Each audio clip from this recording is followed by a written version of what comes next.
Hello, everyone. This is On Tyranny, the radio branch of Ancient Greece Revisited. You can find us on YouTube, where we run short documentaries on ancient Greece, try to discover the original, the inceptual, the real understanding of ancient Greece.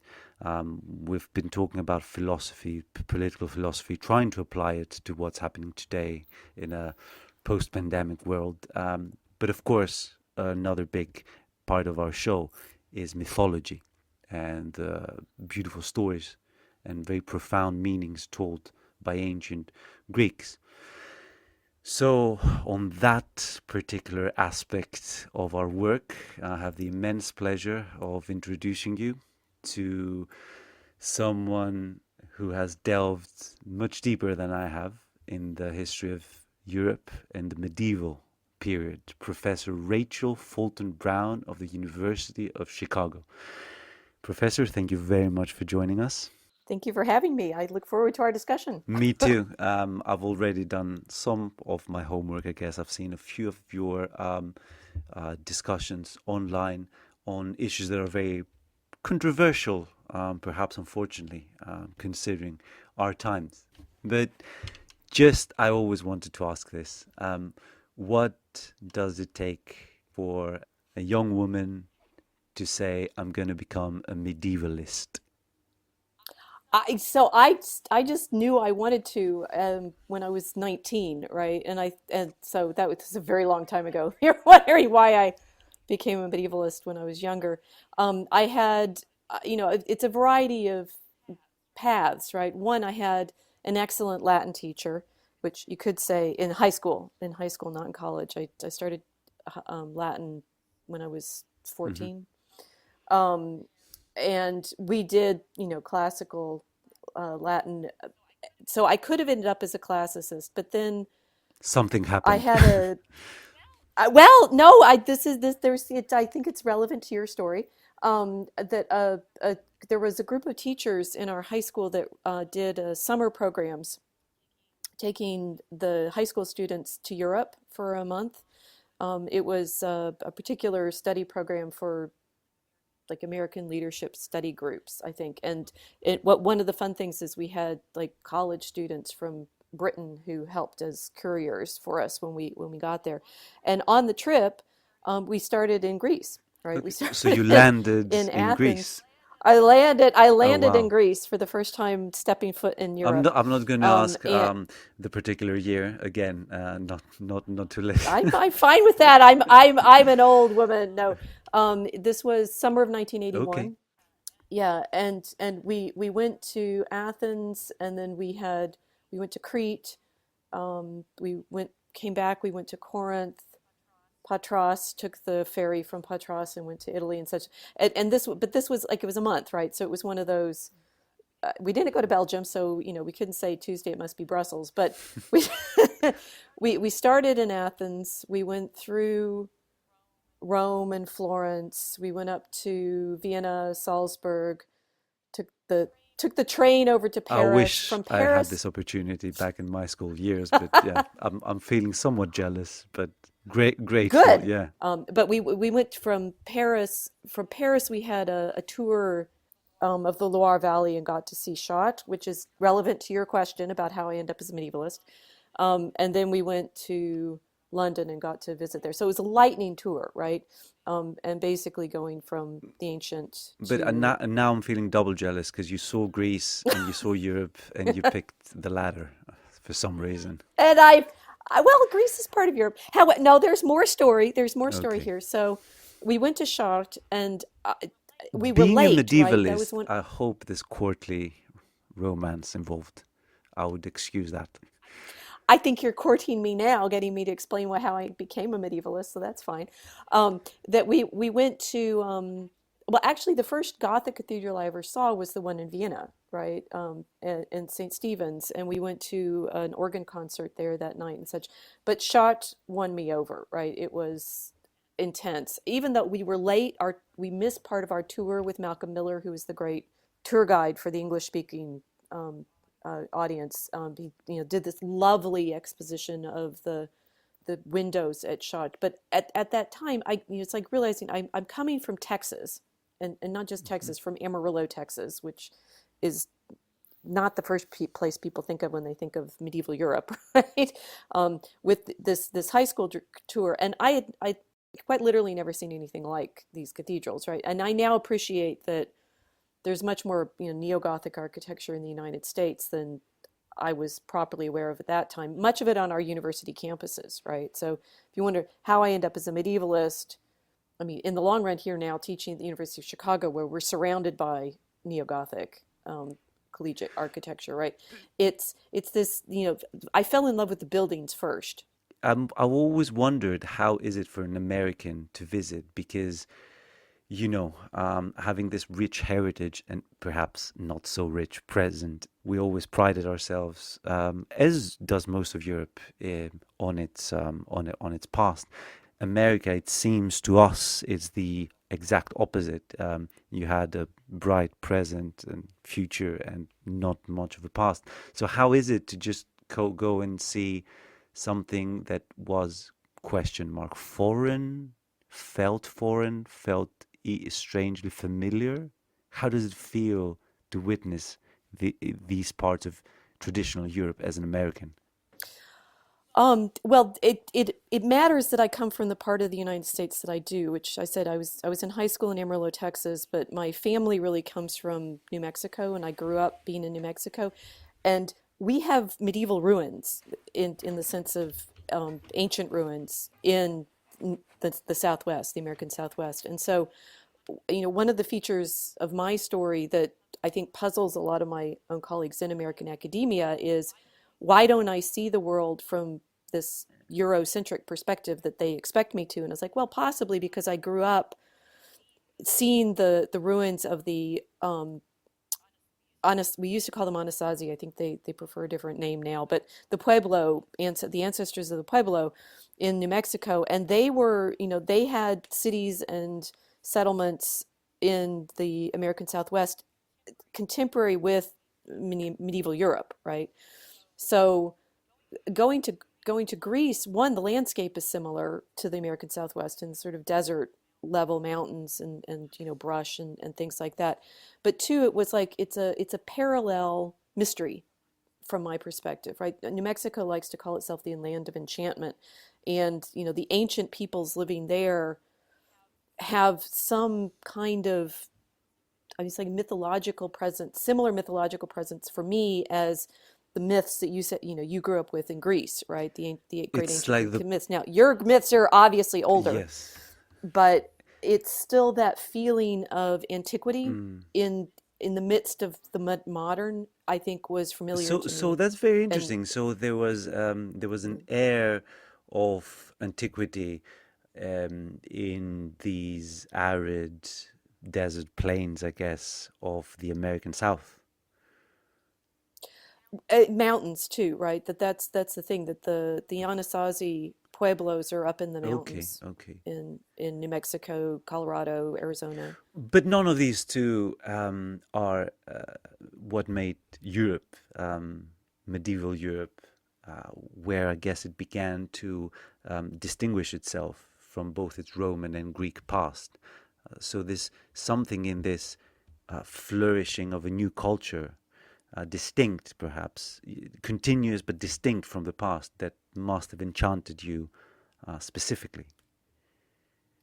Well, yes, Christianity, Okay, um, so and that's the center. and right, but I mean that's I just to keep sort of tying the sort of two poles of this story together, that's also a feature of the American Southwest. That the missionaries, the first missionaries that came there came with the conquistadores, obviously, and I didn't know this at the time, but the region where I grew up around Amarillo, Texas, right? There's a canyon to the south of it, Palo Duro Canyon, and one of the great mysteries of the conversion of the peoples that live there is there's a vision of a woman in blue who comes in the early 17th century, and the people see her and she teaches them about Christianity, and they go to Santa Fe, which is the great mission established, or great, I mean So it's a that is a tiny outpost of the legend, empire, right? like a local legend. Do I understand it correctly? Well, it folds back into the history of Spain and the devotion to Mary, which I found out when I was researching my second book, the one that came out a few years ago.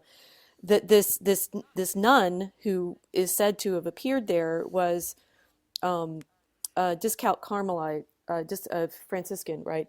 Who Sor Maria de Jesus de Agreda, who's most famous for her mystical city of God. It's a massive meditation on Mary's life, and that Sor Maria says she had visions of Mary, and Mary came and taught her, all of these mysteries. So let me go a bit further.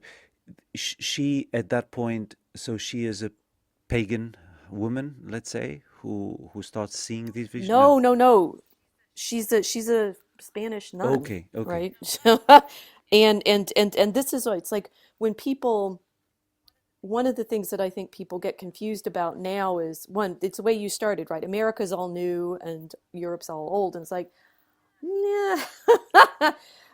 That our stories have been intertwined in very complicated ways for much longer than people tend to typically to think about. But the sort of which direction influence goes, and inspiration goes is very complicated. So Maria in the early 17th century dreamed of being a missionary, but the Spanish weren't sending women out to be missionaries, and so what she ended up doing was in these visions understanding herself to be communicating with the people in the region of North Texas where I actually grew Okay. up, So she right? saw So from it's Spain. She felt that her her mission through these visions was across the ocean, right, and right. what what resulted? Well, the conversion of the people who lived there, the Humanos, they went to Santa Fe and were baptized. And she is there's a flower in Texas, the bluebonnet, that is sort of named after her because she appeared in the habit that the order that she belonged to wore is a Okay, blue veil, that's enough right? mythology, I think, for the new world. That's I'll give it a She's a pass. conceptionist. Yeah, She's a I'll conceptionist of the Order of the I'll Immaculate give it a Conception. pass. And so you decide upon this path. You were drawn to the Christian faith. How do we begin to understand the figure of Mother Mary, of the Virgin, in medieval Europe?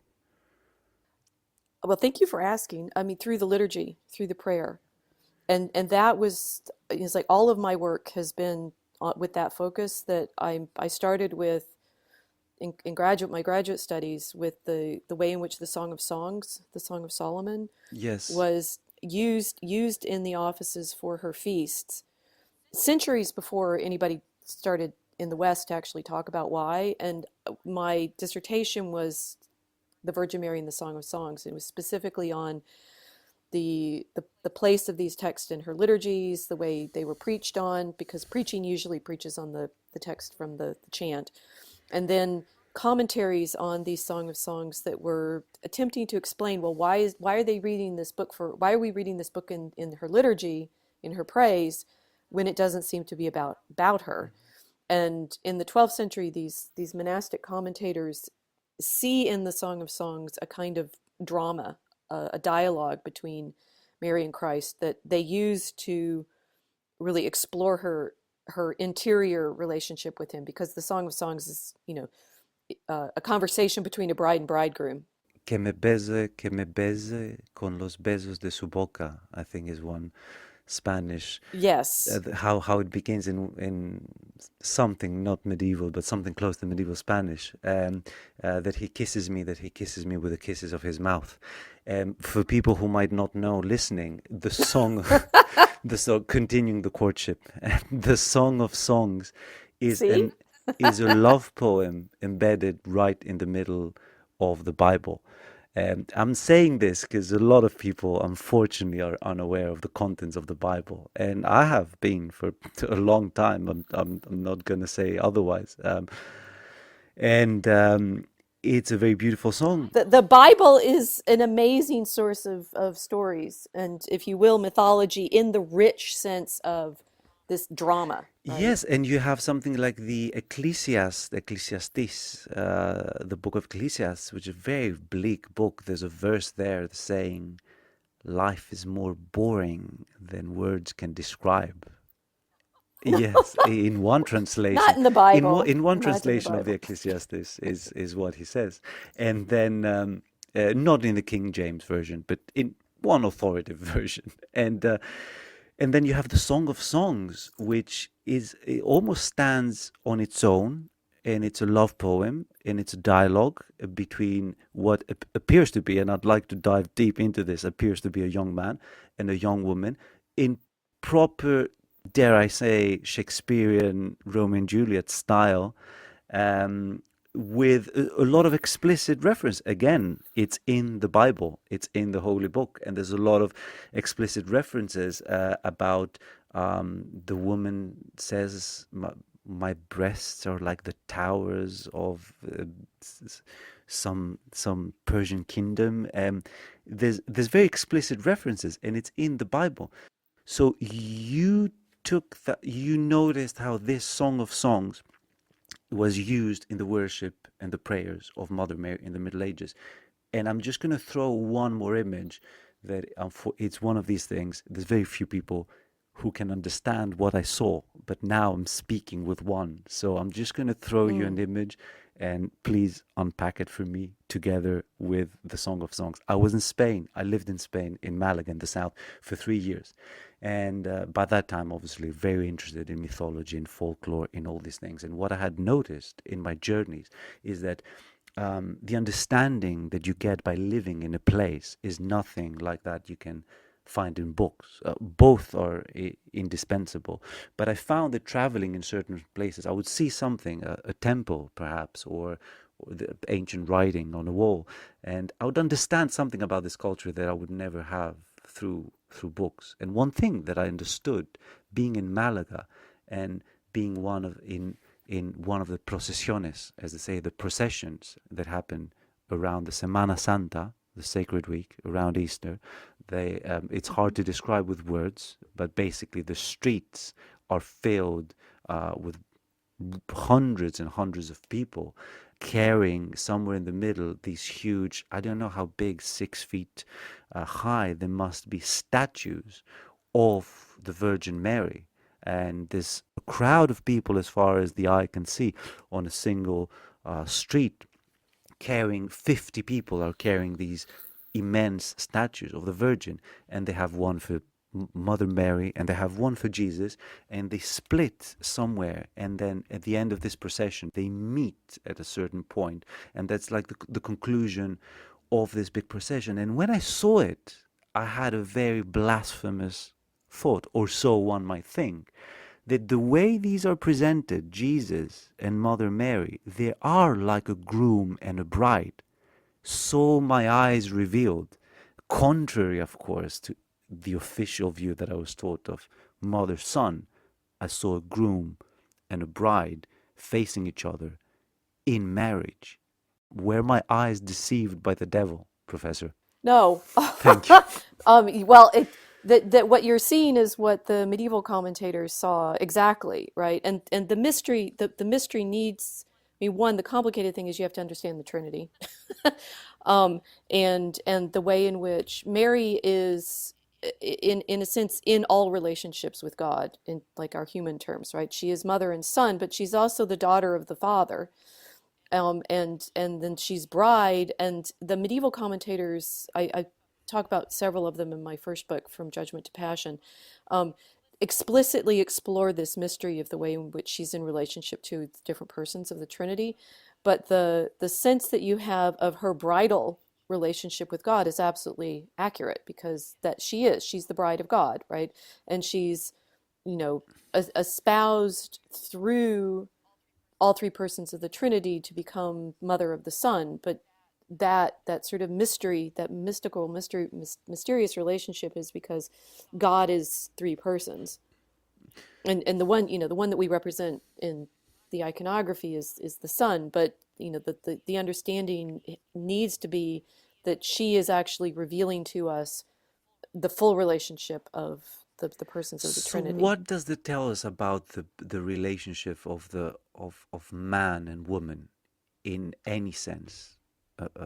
An average man with an average woman here on earth, the masculine and the feminine, perhaps, in the universe. So to wrap your head around who Mary is, you have to wrap your head around the fact that she's the one into whom the Lord entered, right? Which means any kind of relationship that you're going to say is, how are ordinary human beings in relationship to each other? Well, how are ordinary human beings in relationship to God? That's the biggest mystery. That's the first and most giant mystery, right? We always have to go back to that we're made in the image and likeness of God, right? So in some way we're reflecting that. And Mary in the medieval devotions is always understood to be, the mystery of Mary includes the idea that she's, conceived in the mind of God, immaculately conceived, from the beginning, and never in her life falls into sin. So one of the things that Sor Maria writes about in her Mystical City is the sort of preparation that Mary had to go through in order to become the Mother of God. And I actually go through this in detail in my second book, in Mary and the Art of Prayer, where Mary is, before the moment of the incarnation, taken up to heaven over the course of 9 days, a novena. First prepared for 6 days with knowledge, right? She's going to become the mother of wisdom, right? Christ is the wisdom of the Father. And she's therefore filled with the knowledge of all the creatures of creation. This is also Sor Maria, to a certain extent, showing off her own knowledge, right? That she's very, very well educated. And then the last 3 days, Mary, the Virgin Mary, is prepared as the temple in whom God is going to become physically present. And that means that, and it's like you ask me particular questions, you're going to end up with me quoting stuff. That means that she is like arrayed as the Holy of Holies, right? If you think about the temple imagery from the Old Testament, right, that the Holy of Holies is this giant golden room, it's a gold cube, right, where the Ark is present, and it's there that the Lord becomes present in the worship, when the people are singing his psalms and worshiping him. And Mary, I'll get back to the masculine and feminine if you want, but let's work on this for a Well, minute. sure. I like how you're pacing this. But so the image of woman seems to me a little problematic throughout the Christian religion. You start by woman as sinful. Eve ate of the apple, and we're here suffering. And then in the rest of the books, woman is either an obedient wife or a prostitute, seductress who tempts man, once again kills man. Um, Perhaps I'm exaggerating a little bit, but I think it's fair to say that that's at least the reception that most people get by whatever little or greater studies they have done of the Christian faith, or just received it through tradition, through just listening stories in the church. I think what I just said captures something of how Christianity is transmitted. So Mother Mary is almost like a goddess in that religion. How does that fit with this idea of the feminine in the Bible and in Christianity? So G.K. Chesterton has this great discussion in his book on orthodoxy, how Christianity looks crazy from both directions, and therefore it's clearly he came to the conclusion there's a mystery in that, right? So on the one hand, if we're talking about the sort of general cultural conversation that people are involved in now, on the one hand, Christianity can be seen to, as you described, right, be down on women, say Eve was responsible for the fall. Well, no, Adam is responsible for the fall because he listened to her. What was he doing saying, okay, fine, right? It's his fault, right? He should have been a better husband. Start there. Christianity, on the one hand, can seem to be denigrating women, but on the other hand, thanks to, the role of Mary in the incarnation, the reality that God entered into the world through a woman, which for some is disgusting, right? There's medieval discussions that the Christians have with medieval Jews, and the Jews are saying, it's like, how can you imagine that God would enter into the world through the disgusting parts of a woman? Blech, right? So let's say somehow Christianity manages to get everybody upset, right? It's on the one hand apparently blaming women, and on the other hand making everything about women. I would say that's probably because it has the truth about the complexity of the relationship between husbands and wives, male and female, and the problem of what it means to be a mother. And it was Adam's fault. Okay, I hear you. I hear you. Uh, yet, is that how it's received? I mean, it seems that Eve and other women in the Bible are the ones to take that first step into sin. Well, that's giving women an awful lot of power, don't you think? So women, it could say, and this contrast is one that's important throughout the Middle Ages, right? That Eve, listened to the serpent and then deceived her husband. And I do think, I mean, I think John Milton actually did better at this than some, right? Eve is, the serpent has to go to her and reason with her, right? She comes to Adam and he's like, oh, fine. That's true. So That's true. it really took both of them for the fall to happen, right? Um, that that but the contrast is between Eve, who the serpent deceives, and with the promise of you will be like gods, right? Which is humanity's greatest temptation. We are always wanting to be in control of Yeah. everything, right? It seems like With a contrast, temptation that we're falling into as of late, but we'll get to always, that. always contrasted with Mary, who, when the angel shows up saying, you're going to be your son will be your child will be the son of the Most High, and she says, well, how can this be?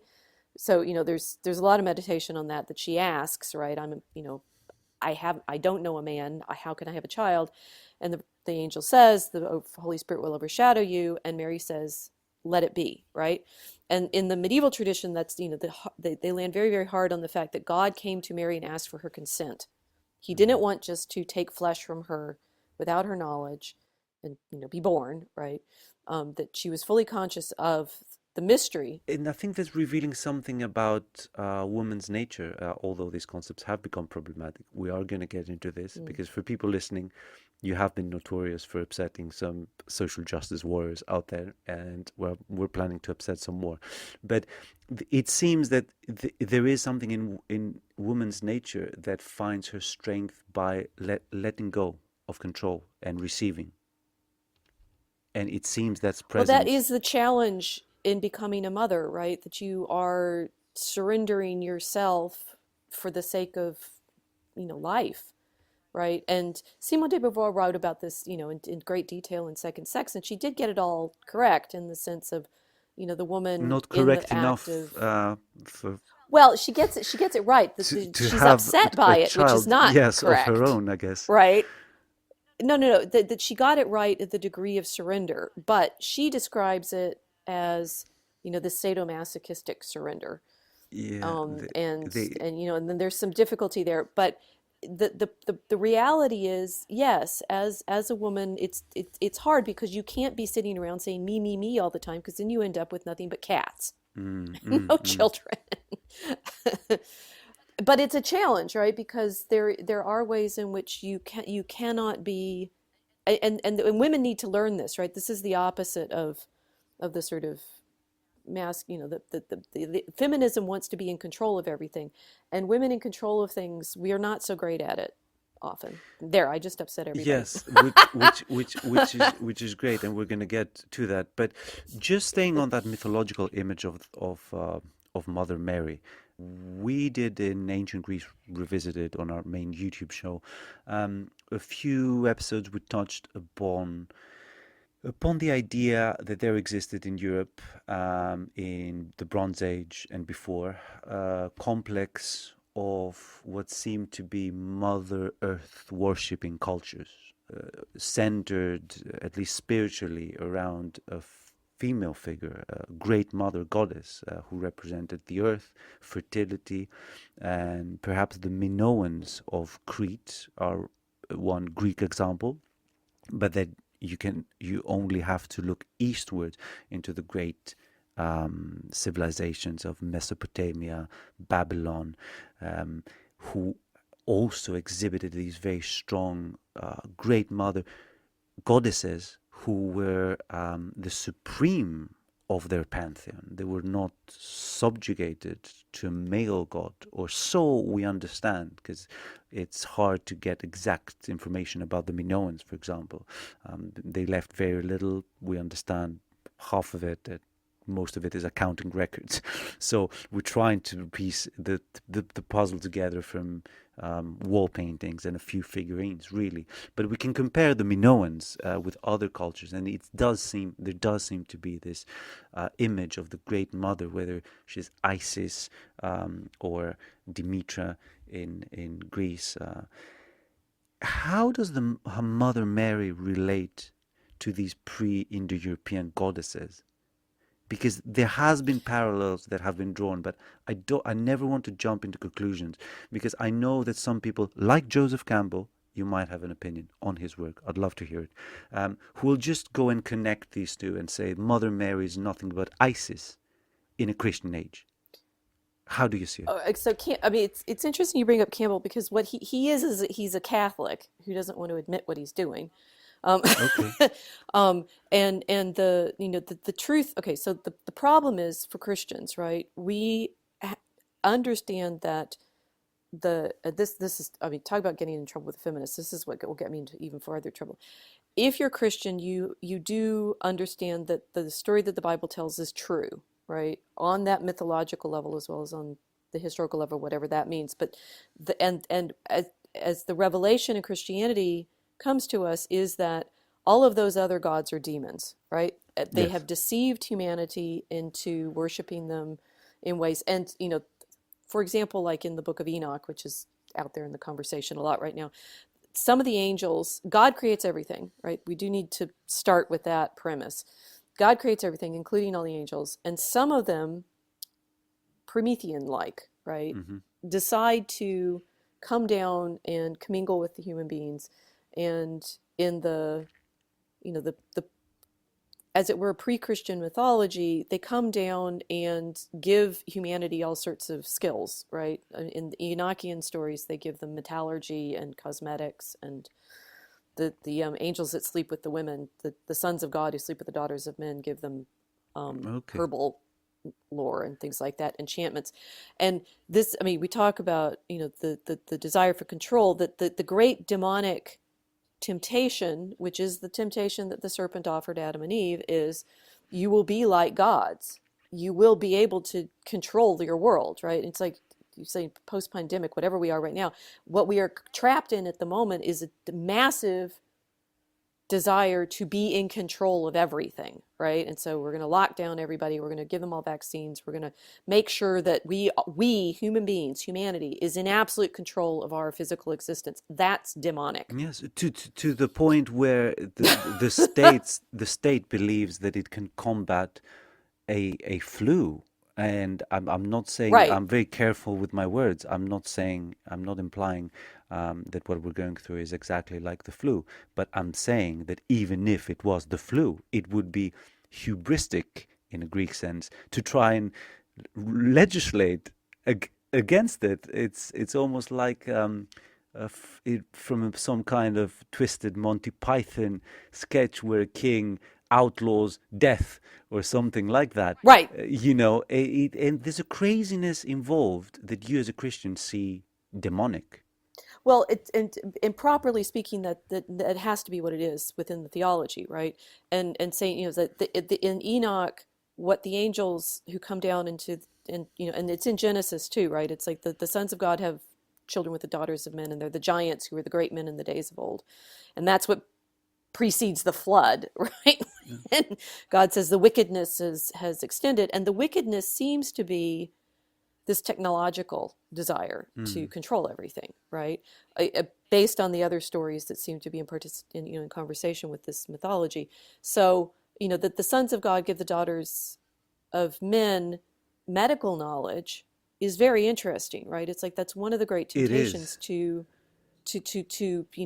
make our bodies not what we were made by God in the image and likeness of God, but things that we can control. It's the great Frankenstein desire Yes, to absolutely. master life. Yeah. So in the Christian mythology, let's say that the pagan gods were explained away in some sense as these angels who God created and who decided to come and mingle with us, and Right. perhaps for the first Christians someone like, the 12 gods of Mount Olympus would be seen as just that, just these fallen angels.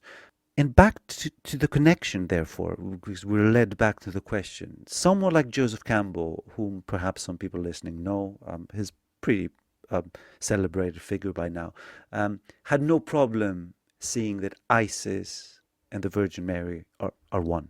They're the same goddess. But I feel you disagree. Right. Well, yes, because what Mary does, I mean, this is why this feminist never liked Mary, because she submits to God, right? She's humble. And the goddesses that you're describing are certain, the opposite of humble, Mm. right? They are not in a, proper relationship with God, who, again, I'm trying to get you to, I'm trying to speak from within the Christian theological understanding, which is God creates everything. So anything that we encounter, these invisible realities that are among us, right? Beings of whatever sort, that either they're angels or they're demons, right? And if they're angels, they're serving God in the proper hierarchy that they were created to serve in, or they're in rebellion against God. And if they're in rebellion against God, but they're still angelic beings, they have all the intelligence that the angels did, which includes all of the things that, in this version of story, they can give to human beings to make us, have weapons of war, right? Mm-hmm. Or to have Very cosmetics, Promethean, which, like you we said. very It's Promethean, a yeah. Jewish version of Prometheus in some sense. Well, it's a Christian version of Prometheus, right? It's like that. This is the that if we're going to start talking Judaism and Christianity, we're going to get in way more trouble than just talking paganism and Christianity. But recognizing that Christianity depends upon this story, right? Because what does Jesus come into the world to save everyone from? Think about what he does in the Gospels. He heals people and he casts out demons. Yes, And the first major thing that happens to him is he's taken by the devil into the desert and tempted with material earthly, comforts, yes. His power, dominion, power and he over the rejects whole all of world. that. He becomes, Power over the whole world. yeah, he becomes like a world leader. He's tempted into becoming a world leader, which is very Right. interesting because now it feels like we're drawing closer and closer at surprising speed into some kind of global state, which it Right. again, and just to clarify something here, I'm not speaking from within the same tradition that you are speaking, because I do not feel I can identify as a believing Christian myself. There I said it, but I That's understand. fine. I'm just trying to get Yes, you to see the story. which is great because I Right. understand, and on that point, I am just hugely interested in the truth in all this because, and I actually wrote an article about you probably know Father Seraphim Rose, who was an Yes. Orthodox higher monk of the Orthodox faith. And he wrote certain books very interesting about modern occult phenomena, even including aliens and alien encounters. And he wrote about these things, like you said, from a Christian perspective. And he said that all these things are demonic encounters. And he touched upon, perhaps not as much as I would have liked, a subject that interests me greatly, which is psychedelics and the experience that they give you. Hmm. And from the little that I've read on his comments, he would say just the same. The psychedelics, the beings that everyone is constantly referring to, the entities that they meet during very deep trips, they're all demonic entities. And me, I'm kind of stuck in the middle, but I say this, you, the new age person who thinks this is all, dusty old Christian monks speaking, you don't know. You don't have a theology. He does, and he has an explanatory theory for your experiences. You just have some pop psychology books that were written in the 1960s from people who claim to speak with the dead, and it's very interesting to accept the fact that yes, we are a little lost in these experiences with psychedelics, and there are warning calls from the other side that we rejected, that I rejected as a young man, but now I'm seeing in a much more serious lens. How would psychedelics fit in the Christian, proper Christian perspective. Well, this, as I mean, as you say, Father Rose did, right? That you are, and it's interesting how I've been doing in my Tolkien videos, my Forge of Tolkien videos. I was talking about the Enochian stories as well, because Tolkien in his creation story includes some of this problem, right? It's like the Ainur sing the world into creation, and then Melkor and some of the other Ainur get impatient and want to fix And things, that's right? Tolkien And from Lord of the Rings fame, for whoever's listening. right, Tolkien from Lord of the Rings, and he has his Silmarillion is the sort of elvish Bible in the sense that it's the creation story and the wanderings of the elves. A book that I think he never And published during his life. right, and so it's editorially very complicated because there's so many different His versions. son, I It's a think. little like the Bible. Yeah, perhaps. In that I always sense. said that the Bible is not a book; it's a library. But Right, right. So within the Tolkien library, this problem of, what are these beings that we have contact with, what are they doing? And in as I said, in the Enochian stories, they bring the kinds of knowledge that people are very, very drawn to, right? And we're very drawn to technical. metallurgy and technical, all the machines, right? Mm. They give us the machines, they give us, the illusionary arts, right? The cosmetics, all of the ways in which, Photoshop is clearly demonic, right? All of the ways that we use to persuade each other that we're things that we're not, masks and stuff like that. I've written a lot about masks. Mm.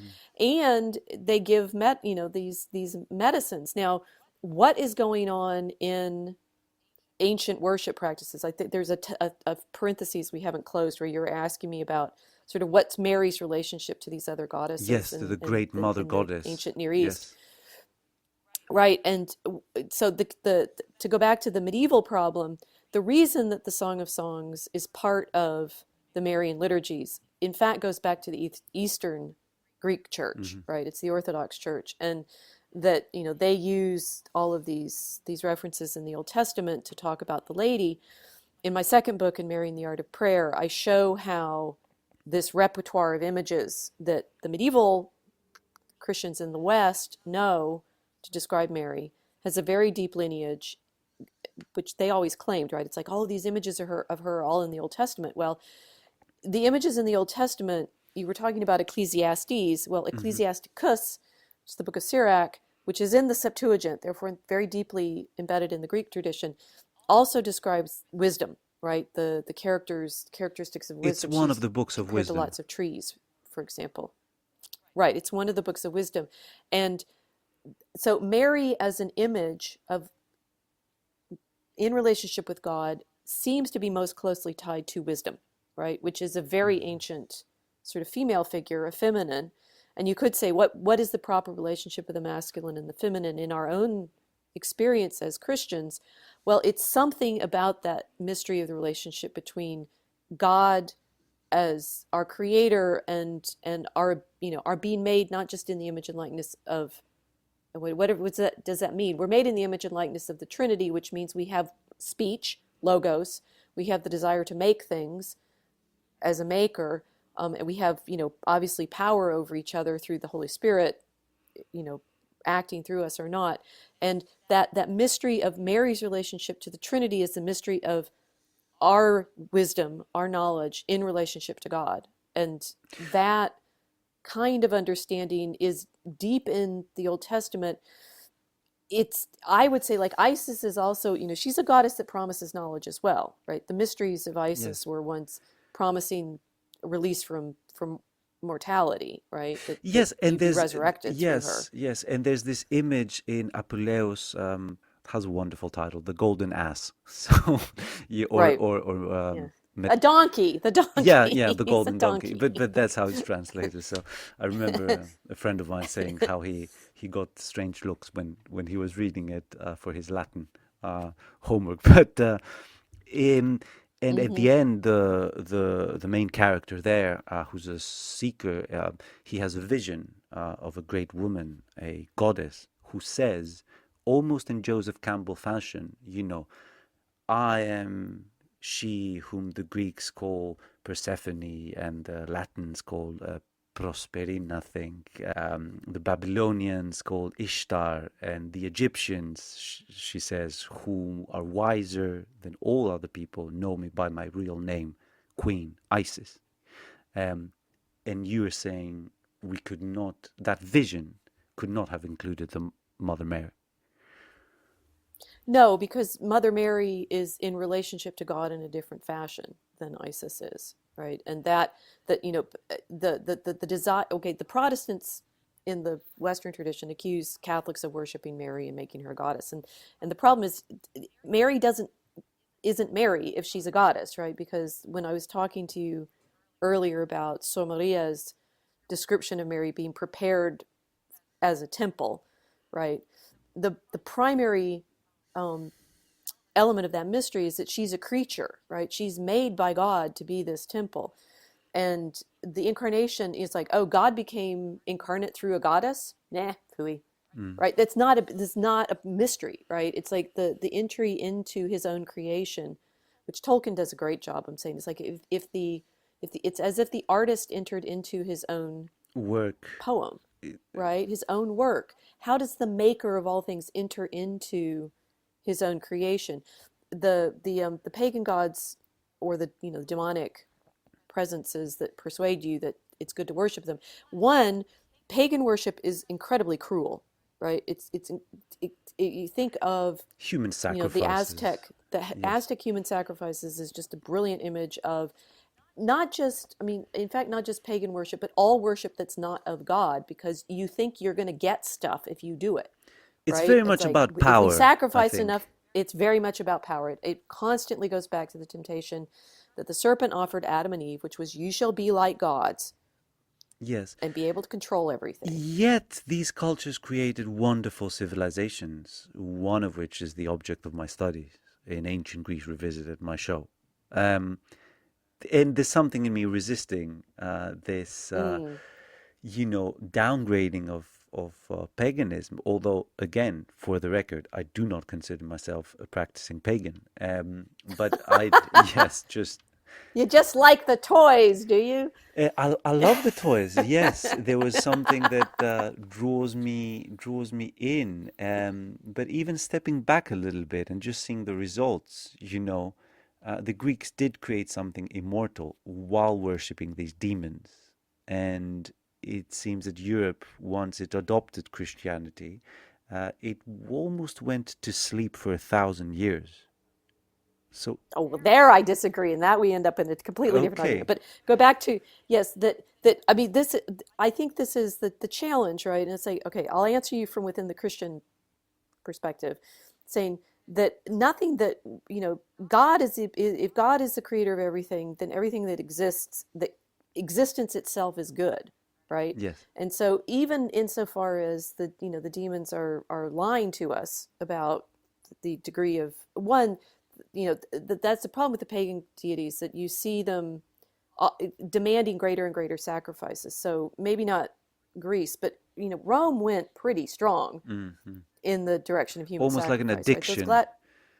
Those gladiatorial games were flat out human sacrifices, right? Because they were considered sacred festivals. Yes. And they're degraded into spectacle and blah blah blah. But St. Augustine down in North Africa understood that, even before he was properly Christian, that the theater, so the arts of illusion, the sacrifices, those games, this is, the demons will give you some stuff, some good stuff, but the price is, and that's why I say, to understand what Christ came to save us from, it was that, right? It's like you're being saved from this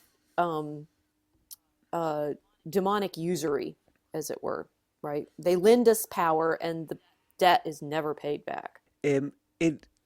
Just on that note, because I definitely grew up being taught that, at least in the beginning, Christianity was pretty destructive.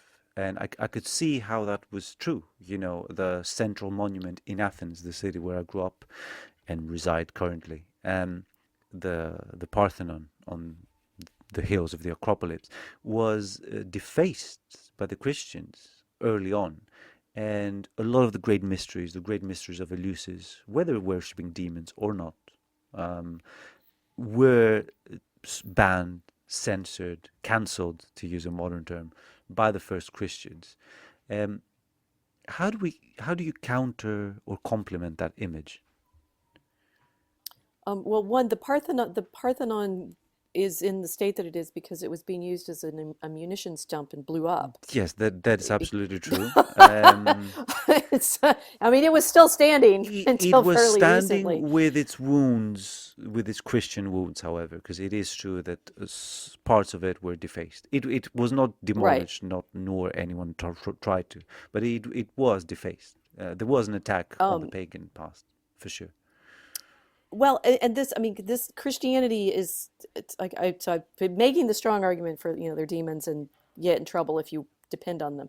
But I mean, the contrary is Christians were also, and this is where Campbell, I say he's basically making a Christian effort to find the truth in the other tradition, in the non-Christian stories, which is if they're, all truth participates in God's light in some fashion, and it's there available to humanity in lots of different guises. So, for example, I brought up the Aztecs with their human sacrifice, right? The great Spanish Dominican Bartolome de las Casas made his argument in defense of the Indians, saying, look, yeah, they had human sacrifice, but that was because they didn't have the light of the gospel, and they were basically doing the best they could with the knowledge they had, I th and they wanted to worship and they wanted to make these sacrifices. So what Christians have done both, right? They've come in and wiped out practices, but they've also come in and what some more Incorporated, puritanical versions, yes, understood, they say incorporated. it's all syncretistic, it's all corrupted, and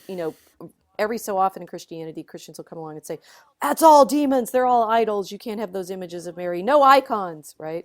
You've heard that too. Yeah, So well, it's it's part of Greek history, the iconoclast. right. And back, It goes back and yes, it forth. goes. And back at the example that you gave, it's a very interesting story how when the conquistadors, you can please correct me if I'm saying something wrong, but I think that when the Right. conquistadors went to the New World and they saw the pagan religions there, almost through Campbellian eyes, they saw the similarities with their own religion in certain figures. And they had a theory, they had, I think, two competing theories. One, that the apostles actually crossed the Atlantic and reached these lands to teach the gospel. But by that time, they were pretty old, so they only taught part of it, and it was twisted and forgotten. And the other theory was that the devil himself had created a parody of their own faith to Hmm. tempt them. So they saw, but I had not heard either of those, but I'm okay, certain those stories. There's nothing. The stories are out there probably. but That in they either these two stories or the one that you gave, which I'm sure is more historical, right. they betray the fact that the conquistadors could not help but see the similarities. Right, and that's why I say what Campbell is doing is if I mean he grew up Roman Catholic, right? So it's ultimately Catholic is looking for the ways in which the mark of the Creator is still in the stories and in the people, right? It's like, and that's the difficulty for Christianity is on the one hand you see everybody as God's creation, right? So we're all part of the same story. Um, and then you upset people because you say, well, you're worshiping wrong. The wrong, And yes. right, and you're misdirected, and we want to help you. And the thing is, there are Christians in China right now, right, who Hmm. are saying, that this is Some they persecuted, under by the way. right, that Christianity. I obviously believe that Christianity has the right story, and that it is trying to save us basically from magic, right? It's trying to save us But from the desire Yeah, of control, just on that note, because Campbell, the psychedelics. yes, Campbell, and I did not see him through the perspective that you just presented. But I think that whatever he consciously or unconsciously perhaps was intending, because I think you made a case for perhaps more unconscious Catholicism Yeah, he did it. there. He did it. Yeah, It sort of did it in spite of but himself, on and the he tried to make it all the same story, but by obscuring the fact of what he was doing, distorts it. But So yes, at the same he's not an time, he answer. opened the floodgates for that 1960s revolution that Yes, shook the world, which was not Catholic, and read him in a very different light, whereby every god divinity from Dionysus to the Mother Mary are masks of God, to use Joseph Campbell's own terms, and it doesn't really matter which one you you wear. At least I think that's how a lot of people read him. You can worship Dionysus one day and Jesus Christ the next day, and there's no contradiction there, uh, which is not what you're you're saying. correct. And you're right. That's what he did, and that is not Christian understanding. But what I'm saying is his exercise in trying to make everything fit in the one big story is that's all I'm Okay. saying. That he sees one truth and he's trying to figure out what it is, but because he tries to make the magical practices, and I think if you think of them as magical, just think magic's primary purpose is to control, Mm. right? And alchemy is chemistry, mechanics and robotics and all of these things, that it's what we suffer under constantly is this temptation to be in Yeah, control. I mean, the computing systems theory was also called control theory at some point. Uh, Right, yeah. right. Why did this happen in the 1960s? It's something that I'm trying to figure out. This reversal of Western culture happened in the 1960s, and I'm not convinced by any of the materialist arguments that it was, I don't know, new products on the market, the birth control pill. I think matter Mm. forms around, constellates around ideas. There was something in the European psyche that switched from seeing these pagan gods. Dionysus, let's take this example. Dionysus was Hmm. on the rise in the 1960s. I know there's a few books written just for that. And in the Christian view, the pre-60s view, Dionysus was a demon, which ironically the Greeks could understand, because one word for these minor divinities was demonas, demon. But for the Christians, that obviously was a bad thing. And Dionysus went from a demon to a god comparable to Jesus Christ in Europe in the 1960s in these youth movements. What happened? Well, I mean, it happened before in Genesis, right? I think that we see it because that's the most recent example of this enthusiasm, this hysteria, the temptation going over to it. But I think if we if we read history, you see these moments of mania, which is what Dionysus is associated with, right? It's But manic. in the There's 60s, it happened, yeah, why the yes. 60s? I mean, that then you're sort of asking the historical thing. I think the Industrial Revolution really gets kicked off by the early 19th century. By the mid 19th century, I think about this one a lot. The Crystal Palace in London is having its big exhibition of all of the great machines, but also all the art of the world. And that's followed with these series of world expositions that it's like that's Babylonian, Tower of Babel, if you will, right? Over and over and over Yes. again, the world exposition showing how the magnificence of this industry. And in the Marion story, that's significant because Henry Adams, the great American historian and author, visits the 1900 Paris exhibition and he sees the dynamos, the electric dynamos, and he goes on this famous meditation about how, the dynamos are this one kind of force that everybody is being caught up in, and he's standing next to these spinning wheels that are generating electricity. And then he goes to Chartres and he sees the power that Mary used to have but doesn't anymore, right? Mm. He has this, So these the faith dynamos is are gone, now it. the dynamos, and but then he says, but all the steam in the world could not, like the Virgin, build Chartres, right? You can't make that spiritual power off of these electrical energies. Well, so that's in 1900, and then by 1914, Europe is falling into its mass sacrifice, right? It's Yes. gone nuts, manic, with just like I've been talking a lot about Mel Gibson's Apocalypto, right? And when Mm. I see that sacrifice on the temple, the pyramid, it's Mayan in the movie, right? It looks just like sending them into the In the trenches First World in War. World War in the First World War, and Europe's been living through the long-term effects of over and that over war. and over again Yeah, for yes, the 20th absolutely. And century. it's great that you mentioned the image of the sacrifice. And there's a great poem by Wilfred Owen, which is a play on the story of Abraham. And Hmm. it's a little short recapturing of that story. Abraham goes to the mountains of Moriah with his son Isaac for the sacrifice. And he he asks him to prepare the wood, the fire for the burnt offering. Isaac turns to his father, says, where's the lamb?" And he picks him from his hair, pulls the knife, as in the Bible, to sacrifice him, and lo, there's a lamb caught in the thicket to be sacrificed instead. And then Wilfred Owen twists the story and says, but Abraham turns around and sacrifices his son and half the seed of Mm. Europe one by one. And there is this image of ritual pagan sacrifice in the First World War. Right, and that, I mean, it seems to be our temptation over and over and over again, that we think that by sacrificing other human beings we will gain whatever power, money, control.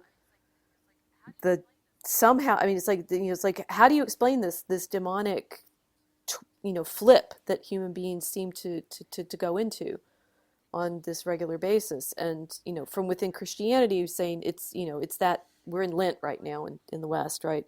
Saying it's that constant unwillingness to recognize our relationship to God appropriately. And I see the 60s are they're a sufficient amount of time after the end of World War II, and within the middle of Crisis, the yes. atomic, you know, Yet there the is Cold this War image of and sacrifice the in sort Jesus. of Again, to return to yeah, this comparative mythology perspective, there is yeah. this comparison made between Jesus Christ and the figure of the ever dying and ever rising God. And we made an episode on that. And there does seem to be this figure reemerging in history of this God who is born as young man, beautiful, incarnating youth, and then is sacrificed at the prime of his youth and is born again. Dionysus in the Orphic tradition was one. So going from the parallel between the Virgin and Isis, perhaps you drew a defining line there. What's the defining line between Jesus and Dionysus?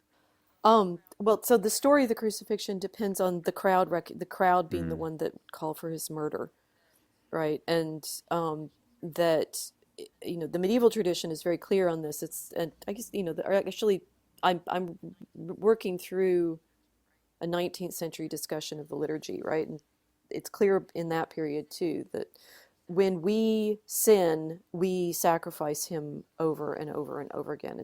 He's crucified for our sins, right? And you could say that's a very scapegoat image, Dionysian, which yes. has had a lot of, yeah, has had that. But the sort of Christian acknowledgement of, it's not like we'll pick this sacrifice. For example, in the Aztec sacrifices, they capture prisoners Mm, of war and offer up their blood because they understand the gods need the blood to live, that there's life in the blood, and so they give the blood to the gods. With Christianity, the recognition needs to be, it's our sins that are mm, causing this calamity, right? It's not because we haven't offered the right sacrifices perfectly. God's already done that. God is off, Christ has offered himself. He's the perfect sacrifice. The reason that he had to be mm. offered was So it comes our back failings, to that right? question of And control, that, of wanting to control the world. And we see a lot of that yes, now. And yes.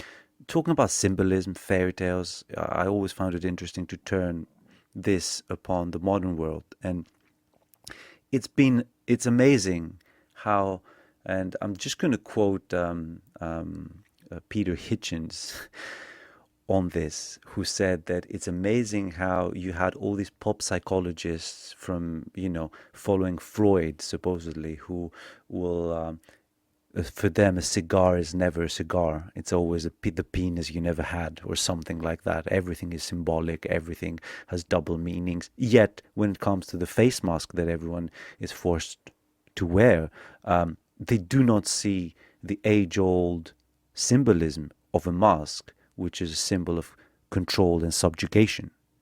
Correct? Right. Well, so so Freudian psychology tends to do the opposite of making you recognize your sins. But unfortunately, as I understand it, some of what he was doing was concealing the abuse that his patients had been suffering.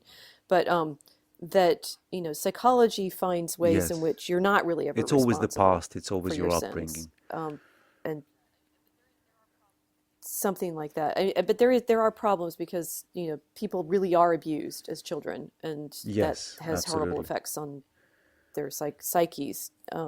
Anyway, but human beings always work symbolically, right? We are both, we're not just meat puppets, because who's the puppet here if we're in fact meat puppets? We are material and spiritual, and on the spiritual level, we're always working with these, associations and resonances. We like stories, we look at images, and we see relationships and so forth.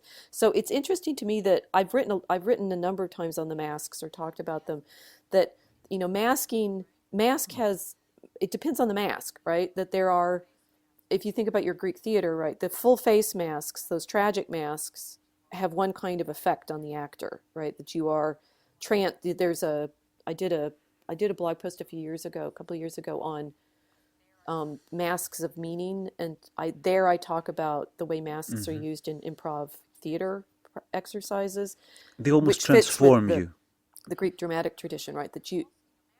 They do, right? And there's also, masks are never neutral in religious traditions, right? You think about voodoo, right? Or the Yoruba religion, right? It's that you put on a mask, you go into a Yes, trance, and they and you are always ridden have by a spirit, extreme literally. characteristics. They have tongues sticking out and huge eyes, and even the Greek masks are either laughing, Right, uh, entirely laughing, or absolutely crying.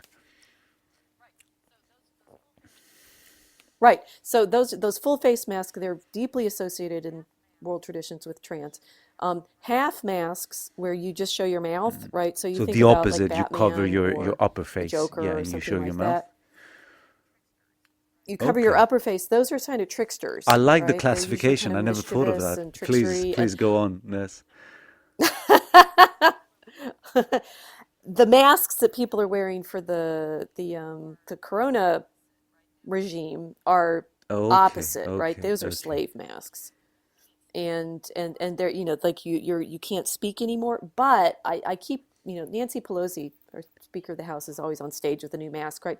They've become costumes, right? They are not just like for medical purposes. They are clearly performative in a variety of ways. Hers are beautiful, right? She keeps coming up with these new colors and stuff like that. There was one that she wore on January 7th to give a speech after the whatever happened on January 6th. Um, and it was like embroidered. It was like a liturgical vestment. And that, I think, is what it is. These are um, masks of priestly like power in some fashion, but that they're covering the mouth is so fascinating, because like trickster masks, like the mask that's on my book about Milo, right, is one that he got for a The Batman party that we or had. And the that Venice tricks, Carnival kind of it's just a mask. golden Yeah. mask, right? It's a carnival mask, right? And so you think about carnival, right? That's overturning and inversion and mischievousness, Yeah, and and your you mouth is know free right. So to the speak covering, and to kiss someone that you might not right? know who it is inside the Yes. carnival. But we to the To go go back, back to the yeah, Song of yeah. Songs, right? Yes. But yeah, and to go back to the Song of Songs even harder, we are covering this mouth now, and we're covering this breath that we're taking. Right. Now consider what masks Christians wear. We are meant to put on the face of Mm. Christ. So things like the mandilion, the Veronica, which is considered to be the handkerchief that Christ wiped his And face on the way supposedly to the still cross, right? carries And the it carries image, his yes. image. That there's right, and going back to Mary as the most perfect reflection of Christ, right? We are in our humanity meant to gaze upon him and become his likeness, right? We are meant to put on Christ. So, what mask are we supposed to be wearing? It's not of the demons, it's not of the tricksters. I mean, that's the Mm. carnival one is complicated, right? Because it seems fun, right? But okay, it's certainly not to be covering the thing that gives us voice and Yes, breath, absolutely. right? And you said these are slave masks, at least symbolically. But it's impressive for me, and I Right. can't figure this one out. Everyone is wearing them, including the supposed masters, if we assume these are the politicians, to which someone could have his rejection. But in theory, you have our prime minister. He's on stage. He's telling us what to do. He wears a mask. We wear a mask. D- who is the master in this? The only one that ever, the Lord of the world. Um, the other thing that's interesting about Apocalypto is you're watching in the movie, you see on in the sacrifice scene, right? There's these dignitaries, as it were, on the top of the pyramid, right? And there's the priest, and there's the king, and there's his courtiers and things like that, and they're wearing giant headdresses, great big masks and stuff, right?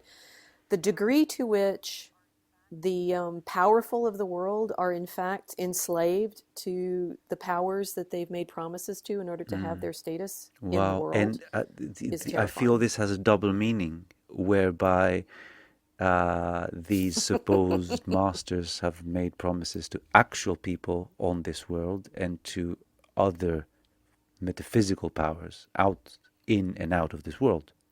Right, they are slaves because they have enslaved themselves to sin, in various ways, right? That they have lied. I mean, the lying is the simplest one, right? They've lied in some way in order to have the position that they do in power, right?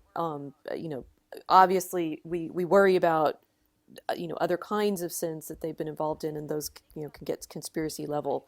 But think about the reason, why do we have all these conspiracy theories about the degree of sin Mm. that these politicians are engaged in? So you don't get that level of power without somehow being compromised.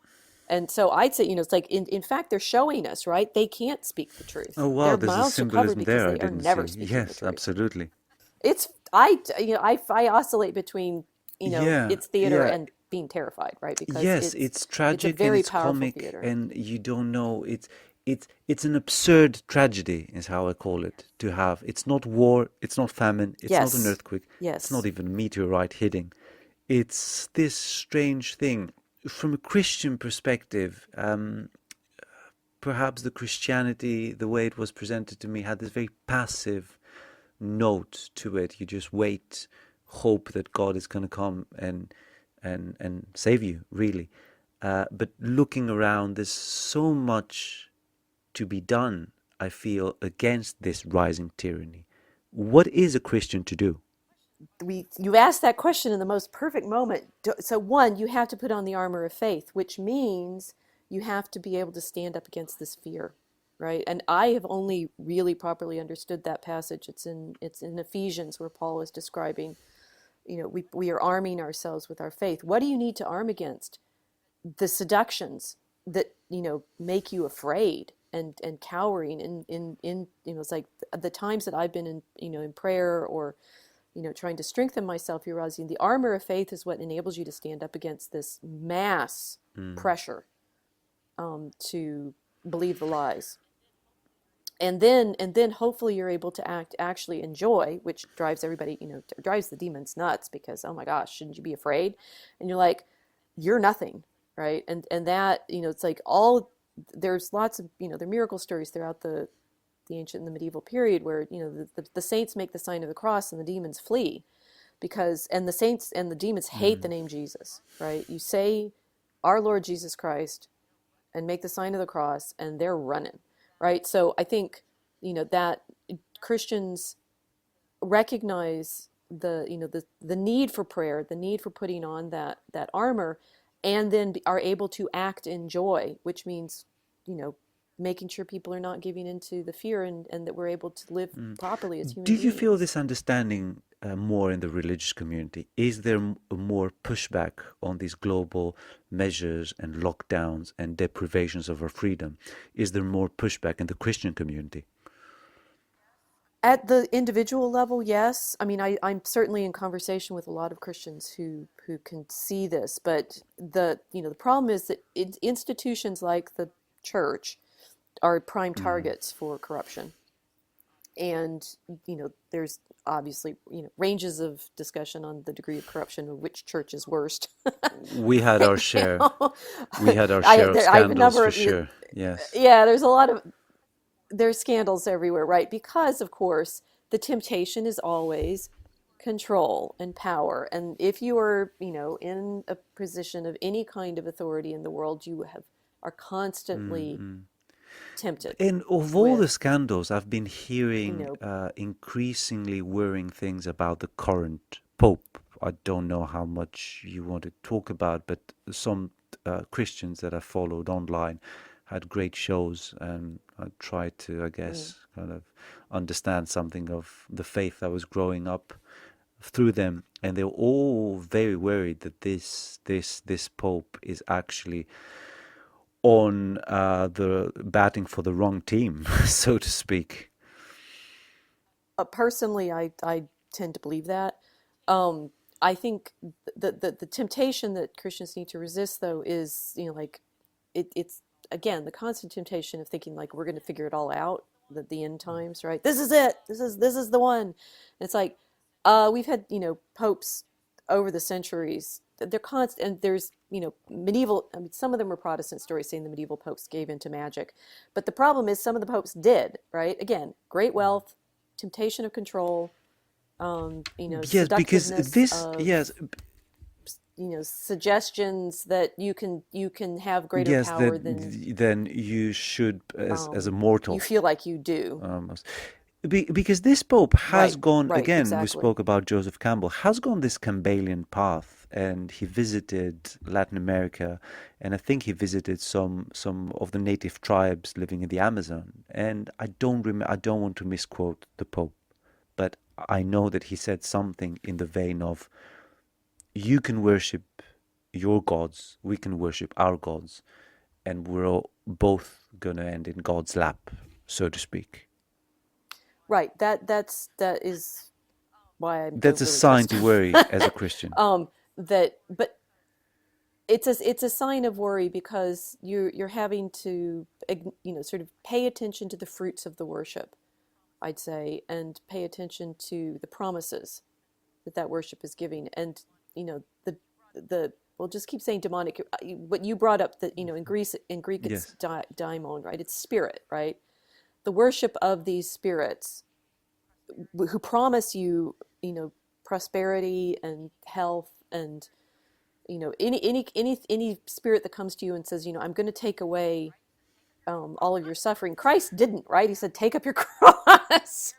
You have to be Yes, and willing there's a to lot bear of this this. happening in the psychedelic community. There's a lot of this spirits coming and taking away your pain. Right. And that's, again, we're in Lent right now, and I'm starting, over the past year or so, meditating on all of this, appreciate why it does matter. It's like, if a spirit comes to you and promises to alleviate all your suffering, Mm, you better mm, be mm. wary.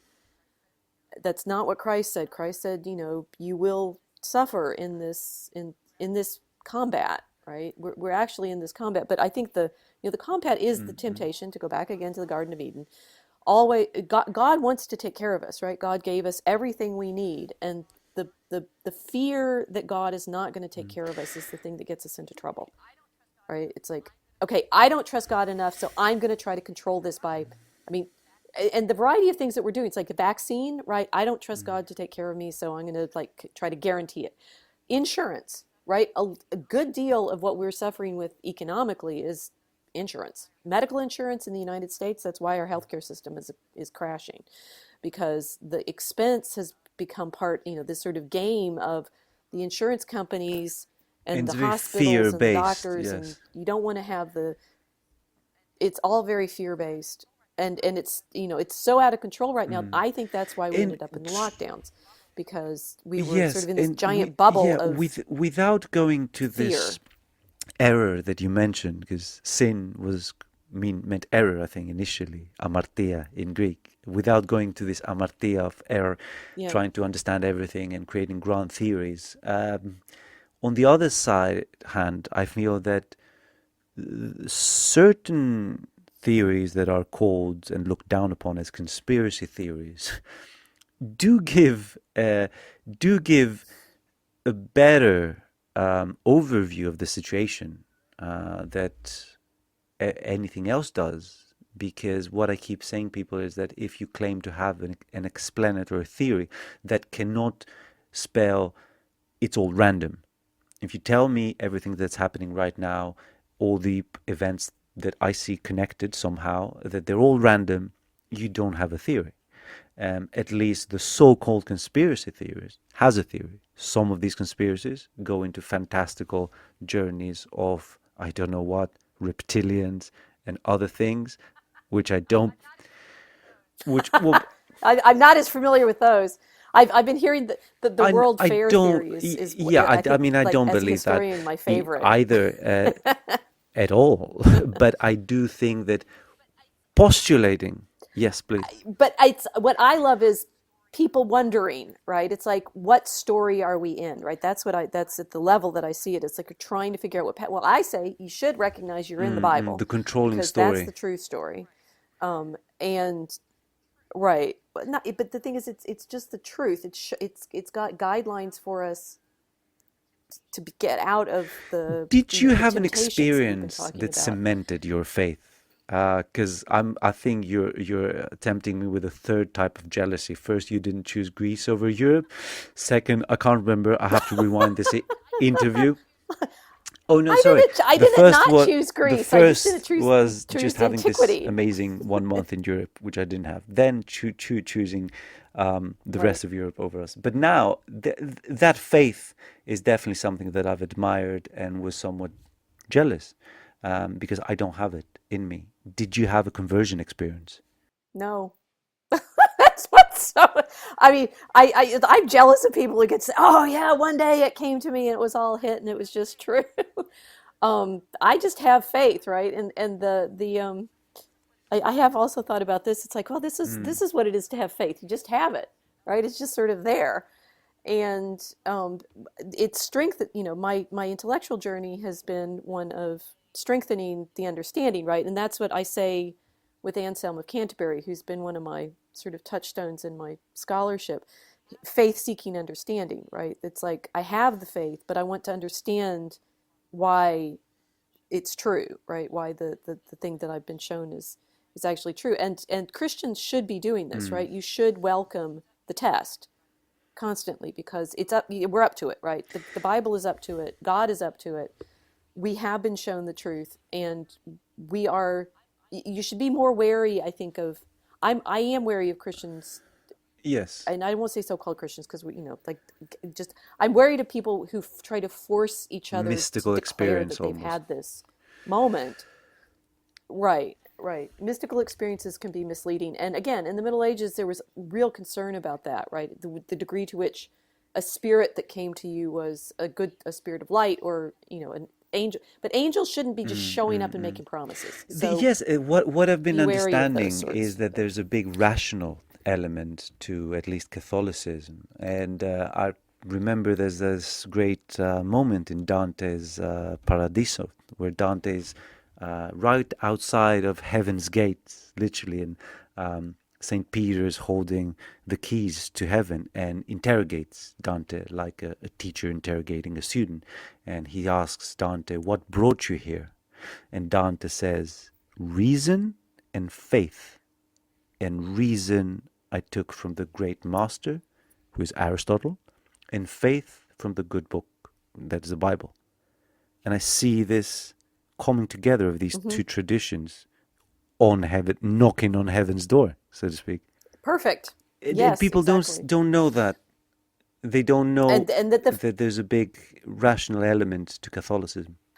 and I mean, the 19th century has a lot to answer for, but that's one of the things. So my Sor Maria example, right?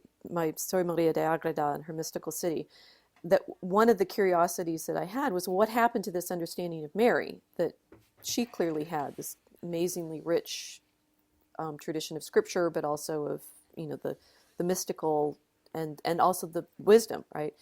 Well, in the 18th century, among other people, Casanova is given her book to read when he's imprisoned in Mm, Venice. mm. You know Yes, Casanova, he's the great seducer of everybody in yes. Europe that he ever encountered, men and women, it seems like, lots of women. And he's given a choice of books by his inquisitor. One is a book on the Sacred Heart, which he says that's Oh, silly wow. because it's an organ. Why would it be sacred? So he picks Mary's book and says it nearly drove me mad, right? Because it's like she was clearly a nun, locked up by her confessor, and she comes up with all of these delusional conversations with the Virgin. What's interesting is one of her confessors actually persuaded her to burn the book, and she had to rewrite it all. Which, given that it's 4 volumes, all of which are about 800 pages long in the English translation, What did rewriting it Casanova took a bit. find so amazing? Um, and he doesn't really say. I mean, it's a 5 or 6 pages of description of how it drove him nuts. It was in his mind. Um, let's see. He says. What strikes the judicious reader of the book is the evident belief of the more than fanatical writer that nothing is due to her invention. Everything is told in good faith and with full belief. The work contains the dreams of a visionary who, without vanity, but inebriated with the idea of God, thinks to reveal only the So he was inspirations of the jealous like I'm divine jealous. spirit. Oh, maybe, but then he says it made Oh, him like literally mad. nearly lose his mind, Okay. and yeah, yeah. The book of the Spanish nun has all the properties necessary to make a man cracked brained. But for the poison to take effect, he must be isolated, put under the leads in prison, and Wow. deprived of all other It- employments. It's not, yeah. he's locked up by the in COVID quarantine, but he was in solitary confinement in prison, and he said it nearly drove me nuts. And from the 18th century and the Enlightenment and the Mm, focus on reason alone, right, reason without faith, we ended up with the 19th century, the mm, mm, mm. romantic like backlash to that, which is all feeling, right, and As sentiment a and counter, it's aesthetics also and called the art, right, and counter the enlightenment by some sort of historians. Romanticism is. So it's like the shadow side of right. this rationality.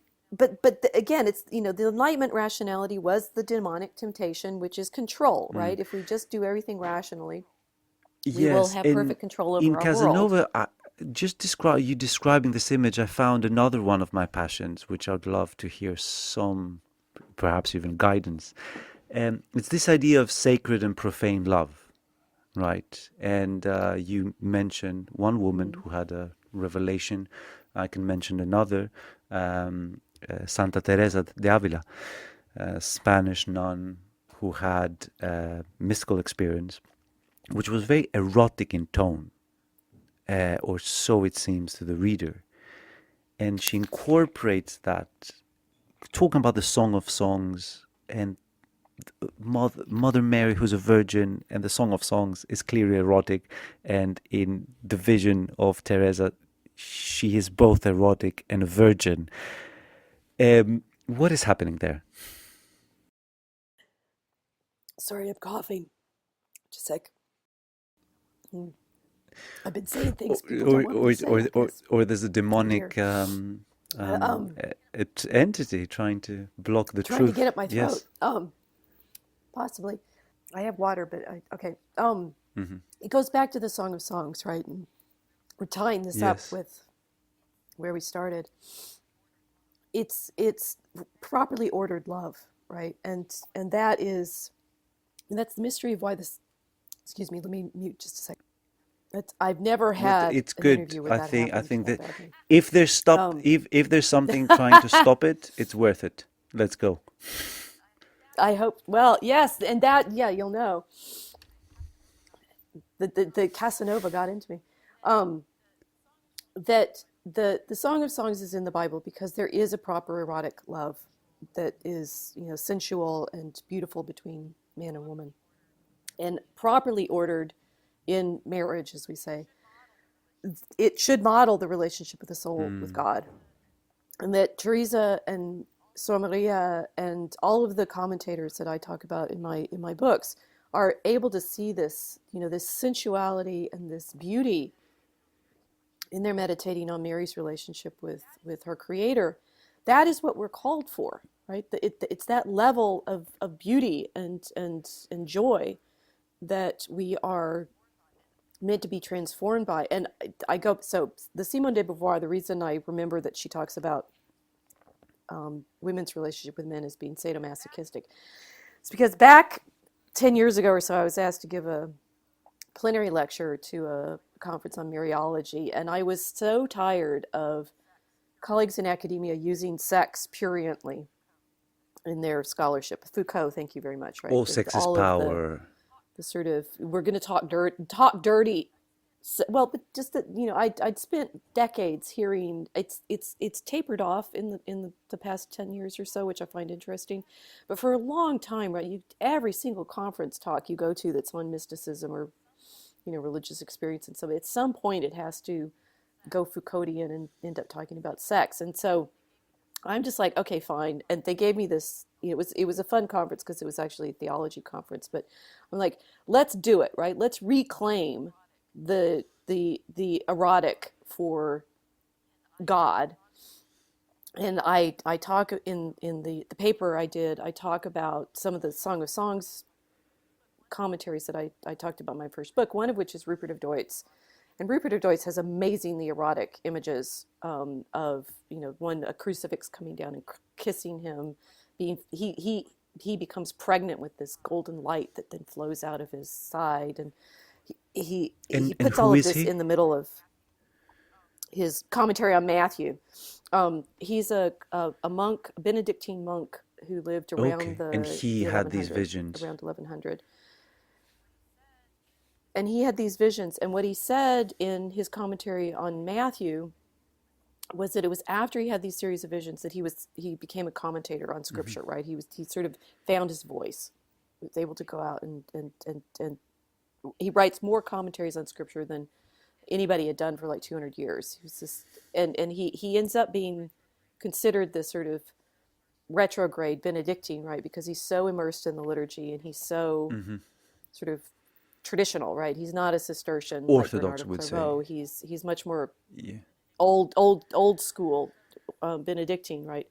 Although his commentaries become they become popular in Germany, and it could feed into a lot of the Hmm. German mysticism of the later Middle Ages. We don't really have a proper study Okay. yet of his transmission, and he by way of these very very erotic visions, he's filled with power, right? But the voice of being able to write on Scripture, but he's kind of compelled, right? He says, after that I couldn't stop writing, and he puts that image into his commentary on the Song of Songs, but in Mary's voice, right? It's like, so going back to my teacher's work on Jesus's mother, we have now Mary as soul, who by way of being filled with God gives birth to the Word, right? And in this paper that I gave at this conference, I used some actual literature from the Hmm. BDSM community to describe that relationship, because they have all this, very mystical language of being, the crucible in which, all of this joy happens. And I'm like, fine, you want to talk dirty? I'll do this, right? Mary becomes the crucible in which God becomes present to the world. That's got to be the most Wow. erotic thing you've ever heard. How did they take it? And that Okay. they loved it. I mean, that's the thing. It's like within Christianity, there's this richness and this joy and this. I mean, like, Catholics have children, lots of them. There's an understanding of sex as sacred But it's fair to say that because it at brings some forth point life, it went not because wrong you and get to have Christianity did become very orgasms. puritanical and away from the erotic of any kind. It did, and that's the sort of why in the 16th century, one, because the Catholic Church, there were real problems with the institutional church, and there were popes that were going into the magical world and trying to, they were Yes, I patrons of was about people to. like Pico della Mirandola, who was very Uh, keen on. no, Yeah. it's funny because I was studying um, his work very recently, and yet it's through these works, like Pico's synthesis of the Hermetic magical tradition, with I guess some kind of proto science and right. astronomy with astrology. It's through this path, it seems, that Europe came out of the Dark Ages, almost like it had to make a pact. No, I would say they enter into the Dark Ages because they start to. No, the Middle Ages were Okay. not dark. Chartres was not built, and Chartres was built in 13th Yes, century. but So what brought us here, at least in the more not traditional in that sense, the progress narrative of Europe, whereby we end up talking over a long distance through these magical devices, because Pico della Mirandola interpreted the indeed, Hermetic tradition as the Greeks never would, as a, a means of control. Operation became cool again. The Greeks had mathematics and had made great advances, but they never saw it as a means of controlling reality. Um, they saw it as a means of speculating, thinking about reality.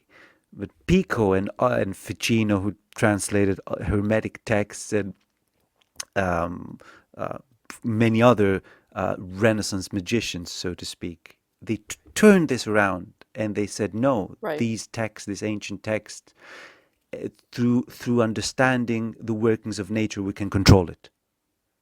Was this a pact with the devil? Well, what do you think? Well, I think that from a Christian perspective, yes, it was. I think I'm gonna go through a conversion experience live on air. I think it's uh, like, think about how, I mean, yes, this is that we're able to talk. You're in Athens, I'm in Chicago. That is at magical, right? It's absolutely speaking at a distance like this, recording our devices, but right, that we just the world has just lived through a period of intense panic worldwide, mm, right?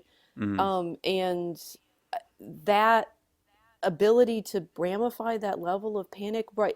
The thing is, I think, and this, Christianity, like going back to Christianity, would say our ability to make things is not of itself demonic, right? God gave us mm, the will and the ability to make in the image and likeness in which we're made as makers. The temptation is always the same, and we can use these devices and tools well, or we can use them for evil. And that is what mm, we have to recognize in ourselves. And so, living with faith is hopefully being able to use our skills that are God given well, rather than turning them to mm, coercion. mm. Yeah. Well, on that very hopeful note, I think I'm going to conclude this wonderful talk. Um, it feels like we only scratched the surface, as it always does with brilliant people. But I hope we're going to have many more of these discussions in the near future. I enjoyed it. So Thank you. I'm going to thank you for now very much. If there's anything you'd like to say about your work, where people can find you, I'm going to post all the links below in the video description. So Thank you. So I've loved this. This is a wonderful conversation, and I'm very grateful to get to talk at the deep level on these mhm. stories. So I have my academic homepage is on the University of Chicago site. So just Google me as Rachel Fulton Brown, and you'll find my homepage there. My blog, I reference some of my blog posts on that, is Fencing Bear at Prayer. Um, Fencing bear. Fencing Bear at Prayer. Okay, And great image. I do videos on Tolkien for unauthorized.tv, which is a subscription channel. Hmm. If you Google me, you can find the Wikipedia page, and it'll say nasty things about me, but it has links to my homepage, so it's a useful portal if you follow the links. Okay, okay. Thank you very much once again, and we'll definitely have more of these very soon. Thank you. Thank you, Michael.